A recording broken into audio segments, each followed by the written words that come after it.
First வந்து எல்லா பாளையமும் ஒன்றா இருக்கும். அதில் ஒரு சில பாளையங்கள் இந்த அப்படி அந்த டைமில் வந்து பிரிட்டிஷ்க்கு சப்போர்ட்டாக போயிருப்பாங்க. ஸோ அதனால கொஞ்சம் ஊரில் பிறக்கிற தலைப்புள்ளைய வந்து சிவனுக்கு பலி கொடுத்துருவாங்க. அந்த மாதிரி பெரிய சிவபக்தர். ஸோ அவங்களுக்கே ஒரு ஆம்பளை பிள்ளை பிறகுது. அப்போ அதையுமே வந்து பலி கொடுத்தாங்க சிவனுக்கு பலி கொடுத்ததும். அந்த காலத்தில் என்னன்னா மண்ணுக்கும் பொண்ணுக்கும் ரொம்ப இம்பார்ட்டன்ஸ் கொடுப்பாங்க. அந்த இதை மட்டும் விட்டு கொடுக்கவே மாட்டாங்க. அந்த தேதிக்குள்ளே வந்துட்டா மற்ற தலைவர்களுக்கு இம்பார்ட்டன்ஸ் கொடுக்குற மாதிரி கொடுக்குறாங்க, இல்லை ஒரு குறுகிய வட்டத்துக்குள்ளே அடைச்சிருக்காங்க. ஆனால் இதை வந்து எல்லா மதமும் எல்லா சமுதாயமும் எடுத்து இவரை கொண்டு போனால் கொஞ்சம் நல்லா இருக்கும். ஏன்னா அவர் வந்து ஒரு குறிப்பிட்ட இதுக்காண்டி போகிறாங்க.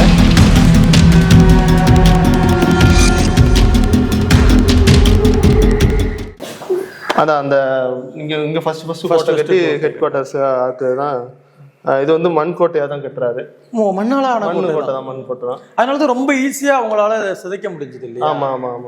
அதுக்கும் ஒரு இது இருக்கு. மண் கோட்டையில் வந்து பீரங்கி இது பண்ணும்போது ரொம்ப பெரிய ஓட்டை விழுகும். அந்த ஓட்டையை வந்து உடனே எப்படி அடைக்குன்னு தெரியாது. அப்போ வந்து ஊர் மக்கள் படை வீரர்கள்லாம் போய் அந்த ஹோலில் வந்து உட்காந்துக்குவாங்களாம். அது ஒரு சிறப்பான ஒரு விஷயம். எதுக்குமே பயப்படாம என்ன நடந்தாலும் சரி. திரும்ப வந்து அவங்க வந்து அந்த பீரங்கிட்டு தாக்குவாங்களாம். அந்த ஹோல் இருந்துச்சு, அதில் மனுஷங்க போய் உட்காந்துக்குவாங்க. மனுஷங்க மேலே திரும்ப தாக்குவாங்களாம். அவங்க செதறிடுவாங்க. அவங்க இதாகும்போது திரும்ப அடுத்த செட் ஆஃப் பீப்புள் வந்து உள்ள போய் அந்த வீரத்துக்கு பேர் போன என்னானாலும் இந்த மண்ணை விட்டு கொடுக்க மாட்டோம் அப்படிங்கிற இது. நம்ம மண்ணுக்கு எவ்வளவு இம்பார்ட்டன்ஸ் கொடுத்துருக்கோம் அப்படிங்கறத அப்போ இதா இருந்திருக்கு. என்ன நடந்தாலும் சரி என் மண்ணையும் என் மக்களையும் யாருமே வந்து இது பண்ண முடியாது அப்படிங்கறது ஒரு விஷயம். இதுதான் இந்த பேட்டில் ஆஃப் களக்காடுல வந்து தோத்துட்டு ஆங்கிலேயர் வந்து சரணடைகிறது. பயங்கரமா ஸ்ட்ராட்டஜிஸ் பண்ணி தான் கடைசியில அவரை வந்து வீழ்த்தி இருக்காங்க இல்லையா? ஏன்னா அவருடைய நட்பு நாடுகள்ல இருக்கக்கூடியவங்களே வந்து உள்ள அந்த உட்கலகம்னு சொல்லுவாங்க. ஆமா. அந்த மாதிரி கிளர்ச்சி செய்துதான் அவரை. ஃபர்ஸ்ட் வந்து எல்லா பாளையமும் ஒன்னா இருக்கும். அதுல ஒரு சில பாளையங்கள் இந்த அப்படி அந்த டைம்ல வந்து பிரிட்டிஷ்க்கு சப்போர்ட்டா போயிருப்பாங்க. ஸோ அதனால கொஞ்சம் பின்னாடி இன்னும் நம்ம கொஞ்சம் ஒத்துமையா இருந்திருந்தா இன்னும் கொஞ்சம் அவரை வீழ்த்துறதுக்கு வாய்ப்பு இல்லை. இது அடுத்த ஒரு உருவப்படம். இது வந்து ஒவ்வொருத்தவங்களும் அவங்களுடைய கற்பனையில வரைஞ்சுக்கிறாங்க. ஆனா அந்த ரெஃபரன்ஸ் வந்து அந்த அந்த மீச அந்த உடற்வாகு எல்லாமே அந்த ரெஃபரன்ஸ், அந்த கம்பீரம் வந்து அது எப்பவுமே அப்படியே இருக்கு. 1998ல வரைஞ்சிருக்காங்க. 8ல வரைஞ்சிருக்காங்க. இது அந்த கவன். இப்போ அவங்க வந்து பீரங்கி இது பண்றாங்க. பீரங்கி கவுண்டர் என்ன பண்றதுன்னு இந்த சைட்ல இருந்து தெரியல. ஸோ அப்போ கவன்கள் தான் இங்க. நீங்க ராம்நாடு போயிருந்தீங்கன்னா அந்த அவங்க இந்த சிங்கம்பட்டிலாம் வளரி அந்த மாதிரி இங்க வந்து கவன் ஒரு இதுல கட்டிட்டு அது வந்து ஏஜ் வாரியா இருக்கும். சின்ன பசங்கள்ல இருந்து சின்ன கல் ஒரு வெயிட் கேட்டகரி மாதிரி. ரொம்ப வெயிட் இருந்தாங்கன்னா அவங்களுக்கு இந்த சைஸ்ல எல்லாம் கல் இருந்திருக்கு. அதை வந்து இந்த இதுல கட்டிட்டு இப்படி சுத்திட்டு பீரங்கி கவுண்டரா உள்ள விட்டுருந்தது.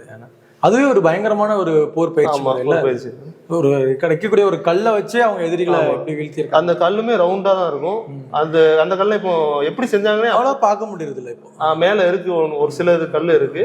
ஆனா அந்த கல்லு அந்த காலத்துல எப்படி செஞ்சாங்க?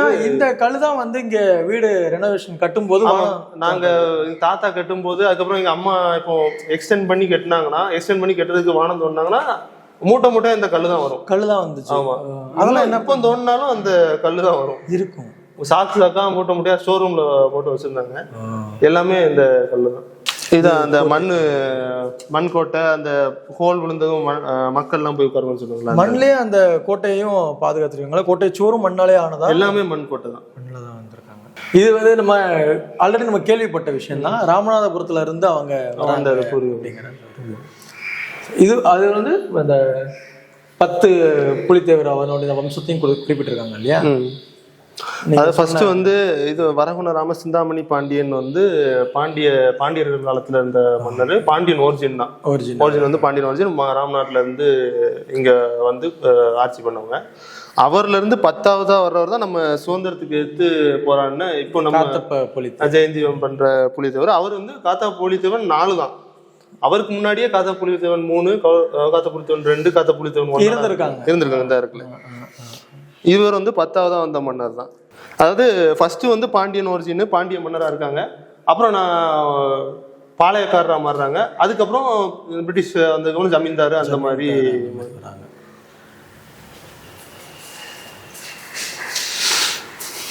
இது சொன்னது அந்த இளஞ்சியில போய் படிக்கிறாங்க.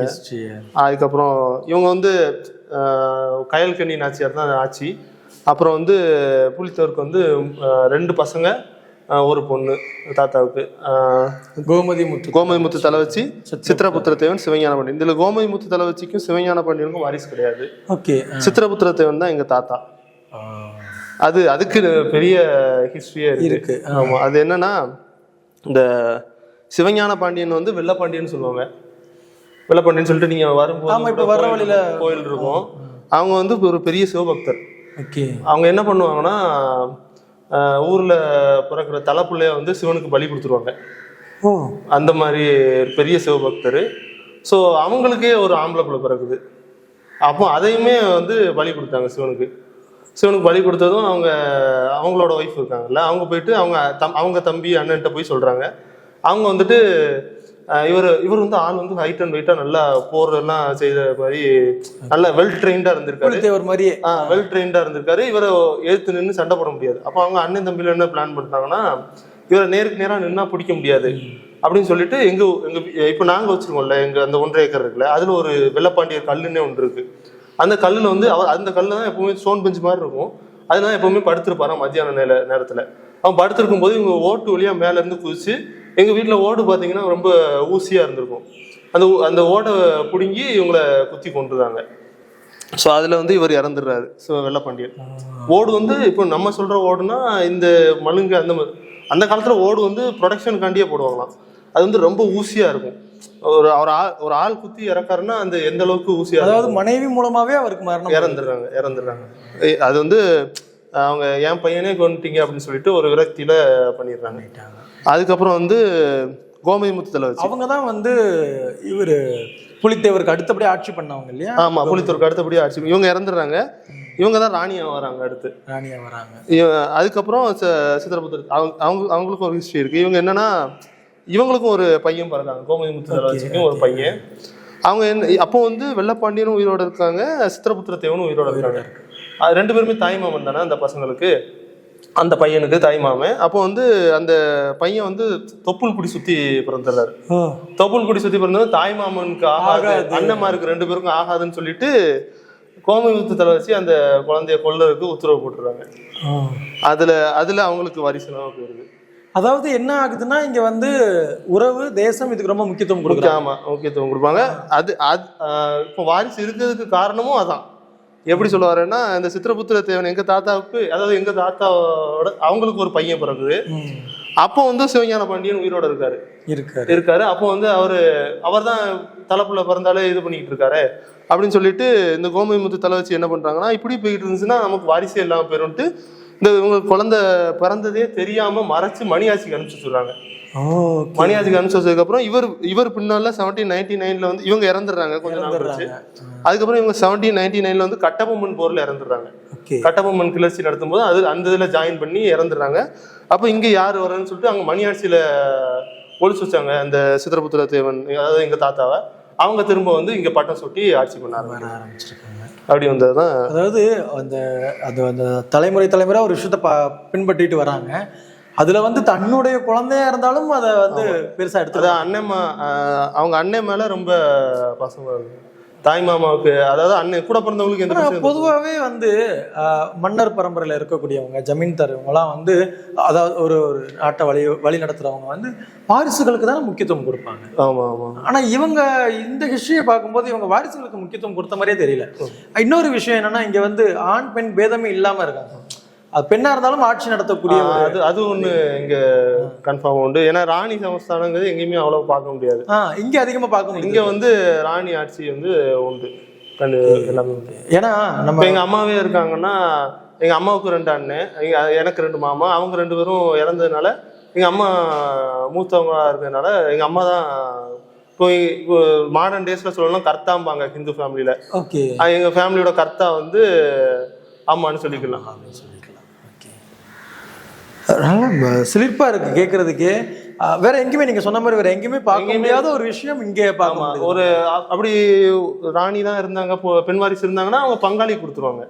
ஆனா இங்க வந்து அப்படி கிடையாது. இங்க பெண்ணா இருந்தாலும் இல்லத்துலதான் திருமணமே நடக்குது, இங்கதான் இருக்காங்க. அதெல்லாம் நேத்து பேசும்போது கூட நிறைய விஷயம் சொல்லிட்டு இருந்தாங்க.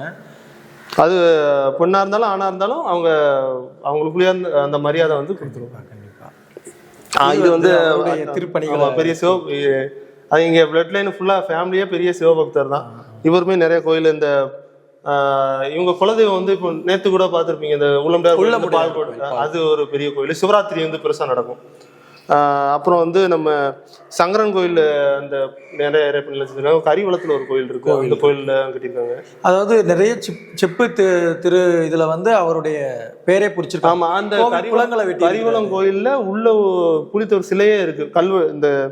இந்த கோயில் டிசைன்லாம் இருக்குல்ல, அதுல புலித்தவருக்கு உண்டான சிலையே இருக்கு. ஊரணிகளும் நிறைய ஊரணி வந்து நிறைய கட்டியிருக்காங்க. தெப்பக்குளம் எல்லாமே நிறைய இது பண்ணிருக்காங்க. மசூதிகளும் கட்டியிருக்காங்க. இதுதான் வந்து முதல் சுதந்திர கழகம். அதாவது வேலூர் புரட்சிக்கும் சரி சிப்பாய் கழகத்துக்கும் எல்லாத்துக்கும் வந்து அவர் ஸ்டார்டிங் பண்ணி ஒரு போர்ல ஜெயிச்சிருந்தாரு இல்லையா. அது காரணம் வந்து இந்த எல்லா கொல்லங்கொண்டான், சேத்தூர், சொக்கம்பட்டி, தலவங்கோட்டை, ஊத்துமலை எல்லாருமே ஒன்று திரட்டி போர் செஞ்சதுதான் ஒரு முக்கிய காரணம் ஜெயிச்சதுக்கு திருவிதாங்கூர். நான் இன்னொரு விஷயம் ஒண்ணு கேள்விப்பட்டேன். அதாவது என்னன்னா, மதுரை அப்போ பாண்டிய மன்னன் ஆட்சி செஞ்சுட்டு இருக்கும்போது அந்த பகுதியில் வந்து ஒரு புலி வந்து ரொம்ப அட்டூழியம் பண்ணிக்கிட்டு இருந்ததாகவும், அந்த புலியை வந்து அடக்குறவங்களுக்கு தக்க சன்மானம் வழங்கப்படும், ஒரு கோட்டையை என்னால் கொடுக்க முடியும் அப்படிங்கிற மாதிரி அறிவிச்சிருந்ததா சொன்னாங்க. ஆமா, அந்த என்னன்னா பூலிங்கிறது இந்த பட்டம், பூலி வந்து இந்த புலி கிடையாது. பூலி அந்த பட்டம் வந்து ஸ்டார்டிங்ல இருந்தே இருக்கு, ஆரம்பத்துல இருந்தே இருக்கு. ஆனா அந்த புலி அந்த சம்பவம் வந்து உண்மைதான். அந்த ஹோட்டல்ல வந்து ஒரு புலி சுத்திட்டு இருந்திருக்கு. அப்போ ஏதாச்சும் எந்த மன்னர் வந்து அடக்குறாங்களோ அவங்களுக்கு வந்து நல்ல பரிசு தரேன் அப்படின்னு சொல்லுவாங்க. தாத்தா போயிட்டு அது பாஞ்சு வருமா, இவங்க கொஞ்சம் விளக்கும் போது கீழே விழுந்து அந்த பின்னங்கால பிடிச்சி அடிச்சதெல்லாம் இருக்கு. அதுக்கப்புறம் புலித்தேவர்னு வரல. பூலிங்கிறது ஸ்டார்டிங்ல இருந்து வந்த புலியை வென்றதுனால புலித்தேவன். புலிங்கிறது ஒரு பூ, அதுக்கு 2 அர்த்தம் இருக்கு. பூன்னு சொல்றாங்க. இப்ப எப்படி பாண்டிய மன்னர் வேப்பம்பூ ஜெயிச்சா போடுறாங்களோ அந்த மாதிரி வந்து இவங்க ஒரு பூலிங்கிற ஒரு பூவை வச்சு ஒர்ஷிப் பண்ணது, அந்த மாதிரி ஒரு அர்த்தம் சொல்றாங்க. பூலிக்கு இன்னொரு அர்த்தம் வந்து அடங்காத யானைன்னு சொல்றாங்க. சோ அதனால அந்த பட்டம் வந்து ஸ்டார்டிங்ல இருந்து ஆரம்பத்துல இருந்தே இருக்கு. அந்த புலி அடக்குனதுக்கு ஏதோ ஒரு பிளேஸ்ல சொன்னாங்க, காக்கா தோப்புன்னு நினைக்கிறேன். அதெல்லாம் இப்போ இருக்கான்னு தெரியல. அந்த பிளேஸ் எல்லாம் பரிசா கொடுத்ததா சொன்னாங்க. அங்கிருந்து வந்த பரிசு எல்லாமே திருச்செந்தூருக்கு இவங்க அப்படி தானம் பண்ணாங்க. முருகன் கோயிலுக்கு திருச்செந்தூருக்கு இப்போ நிறைய இடம் வந்து தாத்தா தானம் கொடுத்ததுதான். ஸ்டார்டிங்ல முந்தி ஒரு 10-20 வருஷத்துக்கு முன்னாடி ஃபர்ஸ்ட் பூஜை நடத்துறதா சொன்னாங்க. இப்போ இந்த அளவுக்கு இருக்குன்னு தெரியல. அதாவது 1755 தான் வந்து ஹெரான்னு ஒருத்தர் வர்றாரு. அவரை தான் எதிர்த்து இவர் இது பண்ணுவார், வரி கட்டுறது அப்படின்னு சொல்லிட்டு. அதான் அவர் என்ன சொல்றாருன்னா, இங்க இருந்து ஒரு நெல்மணியை கூட என்னால கொடுக்க முடியாது. அந்த அளவுக்கு ஒரு நெஞ்சரம் எப்படி அவருக்கு இதா இருந்திருக்கும் ஆரம்பத்துல இருந்தே. அது வந்து எல்லாருக்குமே அவங்க அந்த காலத்துல என்னன்னா மண்ணுக்கும் பொண்ணுக்கும் ரொம்ப இம்பார்ட்டன்ஸ் கொடுப்பாங்க. அதே மாதிரி பசுவும் இப்போ நம்ம கேஷ் இதெல்லாம் வந்துருச்சு அப்படின்னு நினைக்கிறோம். அந்த இதுல வந்து மண்ணு தான், லேண்டு தான் முக்கியமா இல்லையா. லேண்டு தான் நம்ம டெரிட்டரி தான் நமக்கு உயிர் மாதிரி. அந்த இதை மட்டும் விட்டு கொடுக்கவே மாட்டாங்க. அந்த டெரிட்டரிக்குள்ள வந்துட்டா நம்ம அதுக்குண்டான என்ன ரிவெஞ்ச் எல்லாம் எடுக்கணுமோ அதெல்லாம் எடுத்துருவாங்க. ரிவெஞ்சுன்னு சொல்ல முடியாது, போர் பண்றது அந்த மாதிரி. அதாவது தானே போய் சண்டை போடுறது இல்லை, பட் விட்டுறதும் இல்லை அப்படிங்கிற. லேண்டை மட்டும் விட்டு கொடுக்க மாட்டாங்க. தன்னோட இடம், தன்னோட மக்கள், தன்னோட மண்ணு, அதை மட்டும் எப்பவுமே விட்டு கொடுக்க மாட்டாங்க. இது அவருடைய போர்கள் பத்தி குறிப்பிட்டு அந்த களக்காடுன்னு சொல்லல 1755 களக்காடு. ஓ மஹூஸ், ஓகே ஓகே ஓகே. அதுக்கு முன்னாடியே போர் நடந்தது. இது வந்து 2வது போர். மஹூஸ்கான் போர். இது வந்து அதான் நம்ம களக்காடு போர் ஜெயிச்சதுக்கு அப்புறமே பிரிட்டிஷ்க்கு வந்து என்ன பண்றதுன்னு தெரியல. ஆள் வந்து எல்லாருமே கொஞ்சம் ஹைட் அண்ட் வெயிட்டா இருக்காங்க. பிரிட்டிஷர்ஸ் வந்து யூரோப்பியன்ஸ் எப்போ எல்லாமே வெல் ஈக்யூப்டா தான் இருப்பாங்க. அவங்க வந்து ஸ்ட்ரென்த் வைஸ் எல்லாம் ரொம்ப ஸ்ட்ராங் கிடையாது. ஸோ அதனால வந்து என்ன பண்றதுன்னு தெரியாம இங்க மருதநாயகன் சொல்லி கேள்வி யூசப் கான், ஆமா, அவரை வந்து ஜெனரலா அப்பாயிண்ட் பண்ணி இவருக்கு எதிராக, அதாவது அவரை வந்து எப்படி சொல்றது, நம்பகத்தன்மையோட பழக வச்சுதான். ஆமா, அவர் வந்து இங்க தலவங்கோட்டை இந்த சைடு இந்த காடுகள் எல்லாம் கேம்ப் போட்டு 3 வருஷமா இருக்காரு. 3 வருஷமா அப்படியே அனலைஸ் பண்ணி கர்நாடிக் வார்ஸ் நடந்துட்டு இருந்திருக்கு. அப்போ அங்க இருந்தெல்லாம் மிஷினரி இறக்கி அதுக்கப்புறமா தான் கோட்டையை பிடிக்கும். இப்பவும் வந்து நம்ம அடுத்தடுத்த ஜென்ரேஷன்ஸ் கிட்ட அப்படிலாம் நம்ம போனீங்கன்னா வரி கொடுக்க மறுத்த மன்னர் யாருன்னு கேட்டால் நம்ம எல்லாருக்குமே வந்து வீரபாண்டிய கட்டபொம்மன் அவர்கள் தான் ஞாபகத்துக்கு வரும். ஆனால் அவருக்கு முன்பே 100 ஆண்டுகளுக்கு முன்பே வந்து புலித்தேவர் அவர்கள் அதை பண்ணியிருக்காரு. அப்படிங்கும்போது இவர் தான் எல்லாருக்குமே அந்த இன்ஸ்பிரேஷனாக இருந்திருக்காரு. இவர் எடுக்கக்கூடிய அந்த முயற்சி தான் தொடர்ந்து அடுத்தடுத்த பகுதிகளில் பாளையங்களில் அது பரவி அவங்களுக்கு ஒரு இன்ஸ்பிரேஷனாக வந்திருக்கு. கூட்டணியையும் அவர் கொண்டு வந்தது ஒரு பெரிய விஷயம். அந்த டைம்ல ஸ்டார்ட் பண்றது, கிளர்ச்சியை ஸ்டார்ட் பண்றது தாத்தா முதல்ல ஹீரோ சவுத் இந்தியன் ரிபல்லியன் சொல்லிட்டு இது நம்ம சின்ன மருத்துவ சொல்லுவாங்க. அதுக்கு காரணம் என்னன்னா 20,000 பீப்புளை அவர் திரட்டி ஒருங்கிணைச்சாரு. தாத்தா வந்து அவருக்கு ஒரு 150 வருஷத்துக்கு முன்னாடியே 10,000 பீப்புளை திரட்டி இருக்காங்க. அந்த அளவுக்கு திரட்டி. உங்களுக்கு ஒரு அடுத்தடுத்த தலைமுறை, நீங்க அந்த தலைமுறையை சேர்ந்தவங்க அப்படிங்கிறதுனால நான் கேட்குறேன், அம்மாவுக்குமே சரி, உங்களுடைய அம்மாவும் வந்து ஏதாவது ஒரு விஷயங்களை வந்து உங்கள்கிட்ட சொல்லியிருக்காங்களா? நம்மளுடைய வரலாறுகள் வந்து மறுக்கப்படுது, அதை வந்து வெளியில பெரிய அளவில் கொண்டுட்டு வர மாட்டேங்கிறாங்க அப்படிங்கிற அந்த ஒரு வேதனை உங்களுக்கு இருக்குமா? எப்போ அது காரணம் வந்து அந்த மூவி அந்த அளவுக்கு நம்ம புலித்தேவருக்கு வந்து மூவி எடுத்தாங்களா, ஒரு இது பண்றாங்களான்னா கிடையாது. மித்த தலைவர்களுக்கு இம்பார்ட்டன்ஸ் கொடுக்குற மாதிரி கொடுக்குறாங்களா இல்லை, ஒரு குறுகிய வட்டத்துக்குள்ளே அடைச்சிடுறாங்க. ஆனால் இதை வந்து எல்லா மதமும் எல்லா சமுதாயமும் எடுத்து இவரை கொண்டு போனால் கொஞ்சம் நல்லா இருக்குங்கிறது நிஜம். ஏன்னா நீங்கள் சொன்ன, ஏன்னா அவர் வந்து ஒரு குறிப்பிட்ட இதுக்காண்டி போராடல, எல்லாருக்கும் காண்டியும் மொத்தமாக எல்லா தேசத்துக்காக போராடினவர், தேசத்துக்காண்டி எல்லா மதத்துக்காண்டியும் போராடினவர். ஸோ அதனால எல்லாருமே எடுத்து பேசினா. ஆனால் இப்போ கொஞ்சம் பேர் வராங்க. இந்த தடவை கூட இஸ்லாமியர்லாம் 4-5 பேர் வந்து மாலெல்லாம் போட்டுருக்காங்க. அது வந்து ஒரு பாராட்டுக்குரிய விஷயம். அதனால சரி, ஓகே, ஒரு சின்ன மாற்றம். எல்லா மாற்றமும் ஒரு புள்ளியில இருந்து தான் தொடங்குது இல்லையா? ஸோ அதனால சின்ன சின்ன மாற்றங்கள் வரும். அவரை பற்றி படிக்க அவரை பற்றி நம்ம மக்கள்கிட்ட கொண்டு போக எல்லோருக்கும் அந்த ஒரு விழிப்புணர்வு கிடைக்கும் அப்படிங்கிறது. ஸ்டார்டிங்கில் கொஞ்சம் கம்மியாக தான் இருந்தது, ஆனால் இப்போ வர ஓகே.